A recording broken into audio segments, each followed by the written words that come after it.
বন্ধুরা, positive thinking চ্যানেলে তোমাদের সবাইকে স্বাগতম।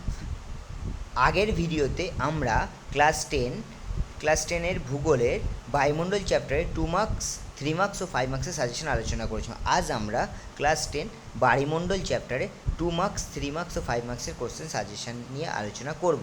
তো শুরু করা যাক আজকের ভিডিও। ফার্স্ট, বায়ুমণ্ডলের 2 মার্কসের সাজেশন। ফার্স্ট যে কোশ্চেনটা আছে সেটা হচ্ছে, বায়ুমণ্ডল কী? সমুদ্র স্রোত ও সমুদ্র তরঙ্গ কাকে বলে? মগ্নচড়া বা ব্যাঙ্ক কী? হিমপ্রাচীর কাকে বলে? জোয়ার ভাটা কাকে বলে? ভরা কোটালকে সর্বোচ্চ জোয়ার বলা হয় কেন? সিজিগি কাকে বলে? বান ডাকা কাকে বলে?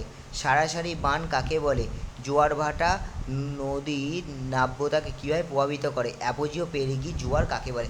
এই 11খানা কোশ্চেন তোমরা খুব ভালো করে করবে এই চ্যাপ্টারে 2 মার্কসের জন্যে, ঠিক আছে? এবার আমরা দেখে নেব এই চ্যাপ্টারে 3 মার্কসের সাজেশান। এই চ্যাপ্টারে আমরা এবারে দেখে নেব এই চ্যাপ্টারে 3 মার্কসের সাজেশান। তো ফার্স্ট কোশ্চেন আর কী আছে দেখে নিই। ঋতু পরিবর্তনে ভারত মহাসাগরের সমুদ্র স্রোত কীভাবে প্রভাবিত করে? মগ্নচড়া কোথায় গড়ে ওঠে? সমুদ্র স্রোত সমুদ্র তরঙ্গের পার্থক্য লেখো।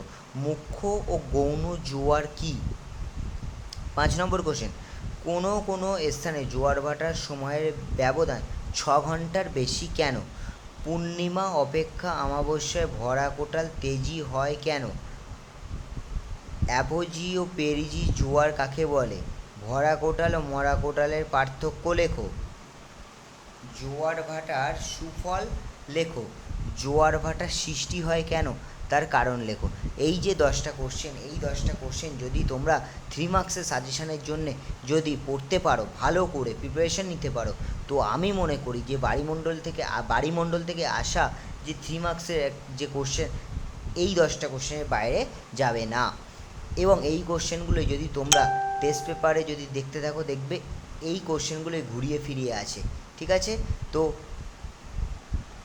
এবারে আমরা বায়ুমণ্ডলে 5 মার্কসের সাজেশান নিয়ে আলোচনা করব। 5 মার্কসের কটা কোশ্চেন আছে দেখতেই পাচ্ছ। প্রথমে 5টা কোশ্চেন। এই 5টা কোশ্চেনে যদি করো, এর ভিতর থেকে একটা কোশ্চেন তোমরা কমন পাবে। তো ফার্স্ট যে কোশ্চেন, সমুদ্র স্রোত উৎপত্তির কারণ লেখো। পৃথিবীব্যাপী সমুদ্র স্রোতের প্রভাব লেখো। মানে সমুদ্র স্রোত ঘটার ফলে পৃথিবীর ওপর কী প্রভাব পড়ছে সেটা লিখতে বলছে। জোয়ার ভাটা সৃষ্টির কারণগুলি লেখো। ভরা কোটাল ও মরা কোটাল কীভাবে হয় চিত্রসহ ব্যাখ্যা করো। জোয়ার ভাটার সুফল ও কুফলগুলি লেখো। বায়ুমণ্ডল চ্যাপ্টারে 5 মার্কসের জন্য এই 5টা কোশ্চেনই যথেষ্ট, ঠিক আছে? এবং আজকে যে সাজেশানটা দিলাম বায়ুমণ্ডল চ্যাপ্টারে, এই সাজেশানটাই তোমরা দেখবে রায়মার্টিনের যে টেস্ট পেপার রায়মার্টিন খুলবে, দেখবে এই কোশ্চেনগুলোই আছে 2 মার্কস, 3 মার্কস ও 5 মার্কসের জন্য। মধ্যশিক্ষা পর্ষদের যে টেস্ট পেপার খুলবে তাতেও দেখবে তাই আছে। ডব্লিউবিটিএ, এবিটিএ সব কিছুতেই দেখবে আমার দেওয়া যে সাজেশান, সেই সাজেশানের ভিতরেই আছে। তো আজকের ভিডিওটা এই পর্যন্তই। যদি ভিডিওটা ভালো লেগে থাকে তো অবশ্যই লাইক, কমেন্ট, সাবস্ক্রাইব করে দিয়ে পজিটিভ থিঙ্কিং চ্যানেলের সাথে যুক্ত হয়ে থাকো। দেখা হচ্ছে পরের ভিডিওতেও আমি এই রকমই ভূগোলের একটা ইনফরমেটিভ এবং ক্লাস 10-এর সাজেশান বিষয়ক যে চ্যাপ্টার, সেই চ্যাপ্টারগুলোকে নিয়ে আলোচনা করব। তো দেখা হচ্ছে পরের ভিডিওতে।